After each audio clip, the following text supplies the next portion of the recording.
Hi everyone, and welcome to IT Chronicles 10 and Tech, coming to you from Knowledge 18 in Las Vegas. I'm Kirsty McGowan. I'm here with my co-host Carlos Casanova. Hey Kirsty. Hi Carlos. And we're sitting down with Andy Wilkes from ConfigureTek this afternoon. Hey, Hi Andy. Good to see you. Hey Andy. So we've spoken in the past. We kind of have a little bit of a connection here with this thing called configuration management and CMDB. Obviously, it's sort of where you guys really live. Right. And kind of curious, what's happened in the last year or so.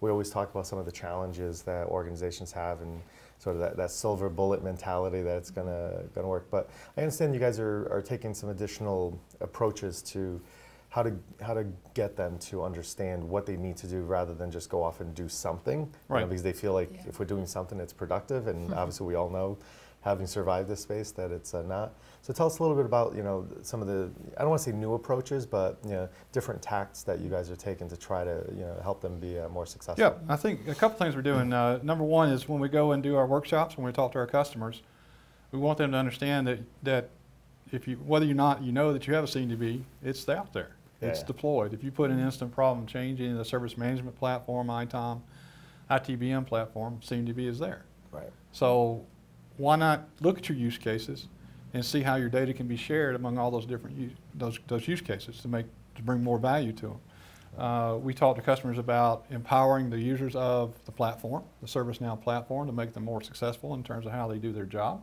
make them more agile. So it's very important that there is a configuration management plan. So in a lot of cases, people will put build the process from top down, and they don't think about how to build a CMDB. So the core of what we talk about is get the CMDB so you can trust the data.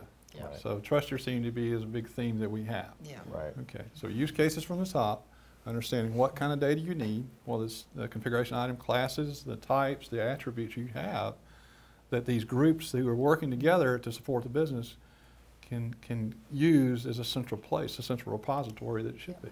Right. Right. Yeah. And then be able to expand and enhance what they do. So it's all about collaboration, it's all about efficiency and effectiveness of the data that's in the CMDB to support those processes. Yeah, and that's something that I have to say from the organisations I've gone into work with, having a trustworthy CMDB is a rarity. Yeah. It's too often they're not kept up to date. There's no automation in there to keep everything in place. So Right. you're relying on data that is just wrong. Yeah, and we have a couple it is, and Simply we have a couple. put, it's just wrong. A couple of customers that, two things that happen is that they build out their CMDB and their executives say, we've got an existing CMDB right now with all these configuration items and all the history you have there and all the relationships. We've got to get it from this system A to ServiceNow. Yeah. And it's export and bring it in without thought about how the data is structured.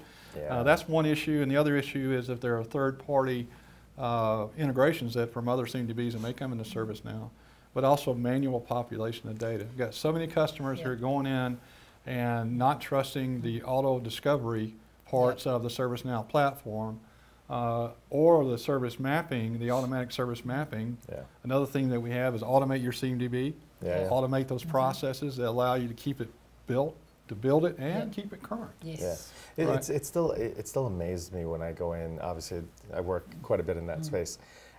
That they look at it. We don't trust this discovery tool, whichever one it was. Right. But yet we trust the manual entry and we trust the manual update. And, Yes. and you look at how did you allocate people to do this 24/7? No. Could they do this within the necessary amount of time to keep it up to date when something changes? No, it takes them 2 or 3 weeks. Right. And you So sit you've there got that window where it has to be wrong. It has to be wrong. And there might have been 2 or 3 changes that occurred during that period.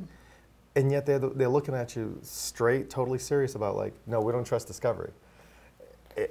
How do you respond to that? Well, I mean, the value proposition around that is people's time. How much time does it take? How much effort does it take? And all those manual processes and entries are relying on tribal knowledge. What do you know about the architecture of this application, how this business service is built? Right. Makes it, number one, if they don't have the accurate data, you go in these shops now and you ask an application architect, what does your application look like now? Yeah. And he may or may not have a map. And, he pulls up on Visio or pull up. There may be something that I've seen people have on their wall. It's under there Well, somewhere. this was accurate 2 years ago. I was But going it's to close enough. we printed this up like last enough. month. We're but that's like your most critical system. Right, Have right. you done no changes to it? Oh no, we do changes all the time. And we're really agile and DevOps. Yeah, and so all of those changes that occurred at the pace that you guys are doing, and this is 2 weeks old. Yeah, so they're not represented on this map. Yeah, But we know they're there. So. And you put things in CMDB like, the lights, the dashboard. There's 2 dashboards here. One is the CMDB in current use right now, where you can go in and see when unplanned changes happen. Right. You can light that up and say somebody just put an unplanned change. Yeah. And what causes the most outages in IT? Changes. Those changes, Properly executed changes or unplanned changes. And again, it comes back to the same old topic of organisational change management. And if you don't get the people to change, then you're not going to get OCM anywhere. is a big organizational change management. We get involved in that a lot. Is to make their jobs easier. Like, a customer I had about a year ago, 8 months ago, I think it was, said that we put change management in for ServiceNow, but it's failing. Well, why is it failing? Because the only thing they did was they put the change management process in, and it was an enforcer. When somebody who was an approver, reviewer, approver, had to go in there, and if they didn't do it in a certain SLA, like 4 hours, 8 hours, whatever it might be, they got email notifications. Well, they didn't get them before. It used to be a phone call, so that was an improved process, right? No, because it's just a process. And we're looking at them saying, go look at the data that they need to make their job easier. Change is a great example of how the CMDB can really drive a lot of value. Really improve the CAB workbench, being able to look at the impact of change, dependencies on change, and giving that the full cycle of requester, reviewer, approver, fulfiller, manager. That full cycle has the information that they really need to make a great decision. Just reduce the amount of time you keep people in a room in a cab, change advisory board, and allow them to make better decisions and give better data. So if they had thought about building a CMDB to give those change participants better data, they would have had a better acceptance. Yeah, it's and again, it is depressing at times because some of these things are so obvious, it appears, at least to many of us, it seems so obvious. You talked about change, but on the incident side, something comes up, you can instantly, even if it's not so much config, but the correlation between the incident and change, to your point, well, if it's not tied, then they're going to chase down, if they're a large organization, they may chase down something across the enterprise. If you have that correlation, you've got that. If you've got config truly in place, it should be pretty clear. Instantly, you can narrow down your search area and your research by 80–90%. And now instead of spending 35 minutes searching, you can get right to the actual research. And I always try to distinguish search from research. We waste way too much time on the search. We do. And then the 5 minutes of researching, like, oh, okay, that's the problem. So. One of the other big things we do, and I see it in some of these presentations, is having a service-aware CMDB. Because we go in, and a lot of executives look at IT as a cost. And we go to, and we hear this all the time, they just view us as a cost, we're not a participant. Well, create a service-aware CMDB where you tie your applications to the business services, which tie to some kind of value outcome for that executive, and you start getting their attention. If you can actually show that what you're doing is providing business value. Yes, I mean, if you can. So that's a great use for your CMDB, if you can use it to demonstrate that value.